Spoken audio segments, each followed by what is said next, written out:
ठीक है। Para language क्या कह रहा है, फिर से मिला लो। वह संदेश जो मौखिक संप्रेषण और हमारी ध्वनि द्वारा भेजे जाते हैं वह पैरा लैंग्वेज कहलाते हैं। यहाँ इसकी विशेषता यह है कि हमें किसी बात को कैसे प्रस्तुत करना है, कोई बात हम किस तरीके से प्रस्तुत कर रहे हैं और क्या प्रस्तुत कर रहे हैं, इस बात पर मायने रखता है। जैसे किसी को स्पीच देना, गाना गाना, हाँ, तो अलग अलग वे में अलग अलग टोन होते हैं। उस टोन में अगर नहीं करोगे तो वो चीज़ें अच्छा नहीं लगेगी। किसी से बात करते हो तो प्यार से बात करते हो तो अलग उसका टोन रहता है, किसी से चिल्ला के बात करते हो अलग टोन रहता है। ठीक, कोई चीज़ प्यार से जो बात कर रहे हो तो अलग बात होती है। जैसे अर्थात है भाषा का स्वर, टोन, टोन आपके अच्छे होने चाहिए। और क्या होनी चाहिए, तीव्रता, रेट ऑफ स्पीच,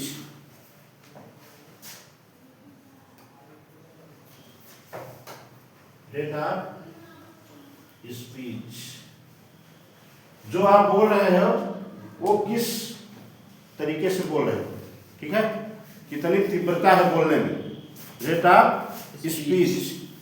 जो बात बोल रहे हो वो बात अगले व्यक्ति को समझ में आ रही है कि नहीं आ रही, इस चीज को भी ध्यान में रखना है।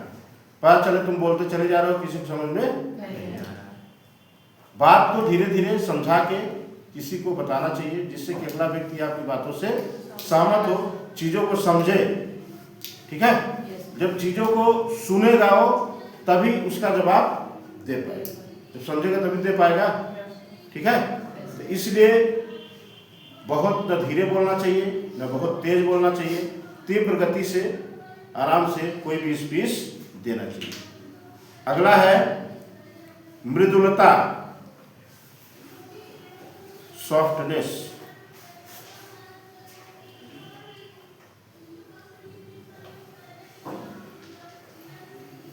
जो भी वाणी बोल रहे हो उसमें मृदुलता होनी चाहिए, सॉफ्टनेस होनी चाहिए। ठीक है, कुछ लोग की बात ऐसा इतना मीठा बोलते हैं, अच्छा लगता है कि लोग उनके बातों पे ही मुरीद हो जाते हैं, उनकी बातों से उनके वो हो जाते हैं बहुत अच्छा आदमी। ठीक है, जैसे बैंक में चले जाओ, मैनेजर जो होता है, बैंक का मैनेजर, कोई भी समस्या लेके जाओ वो आराम से आपसे बात करता है। किसी कंपनी का मैनेजर ले लो, डॉक्टर, इवन डॉक्टर देख लो ना, डॉक्टर इतने अच्छे से बात करता है, जबकि आप उसके पास जाते हो, फीस भी भरते हो 500 ना, उसके बाद उसके पास जाते हो केवल 2 मिनट के लिए, उसी में आपसे हाल चाल अच्छे से बात कर लेता है, आप बाहर निकलते हो कहते बहुत अच्छा डॉक्टर हो ना, सराहना करते हो। उसकी बोली ही आपके सारे दुखों को मार देती है, जो भी प्रॉब्लम रहती है उसी से ज़्यादा सॉल्व हो जाता है, तब वहाँ पैसा नहीं खलता है।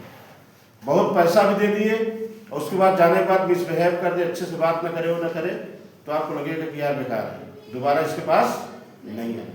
ठीक है, तो वाणी आपकी मृदुल होनी चाहिए, सॉफ्टनेस होनी चाहिए, अच्छी होनी चाहिए, जिससे कि अगला आदमी आपसे बातों से इम्प्रेस हो जाए।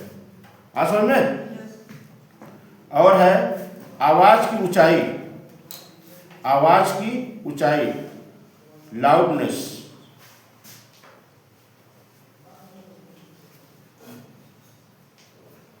लाउडनेस,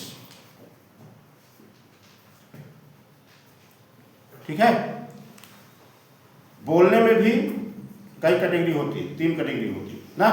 बहुत ज्यादा आवाज में बोल रहे हो, धीमी आवाज बोल रहे हो, लो आवाज बोल रहे हो ना, तो वही चीज कर रहा है आपको, बीच में तीव्र गति से बोलना है, न बहुत तेज बोलना है न बहुत धीमा बोलना है। बहुत तेज बोलोगे तो वो नुकसानदेह है, बहुत धीमा बोलोगे तो अगला आदमी सुन ही नहीं पाएगा। ठीक है, ऐसा बोलो कि जो व्यक्ति सुनना चाह रहा है उस चीज को सुन ले, उस चीज को समझ ले, मीडियम। ठीक है, तो वही चीज है लाउड। जैसे लोग बाजा बजाते हैं ना, इतना तेज बजा देंगे कोई चीज सुनाई नहीं देगी। ये तो अक्सर प्रोग्राम में लोग 4 लोग अगर बैठे हैं बतिया रहे हैं तो कहेंगे यार बंद कर दो बाजा, सही रहता है ना, क्योंकि इतना तेज आवाज वो करता है कि लोगों की बात समझ में नहीं आती।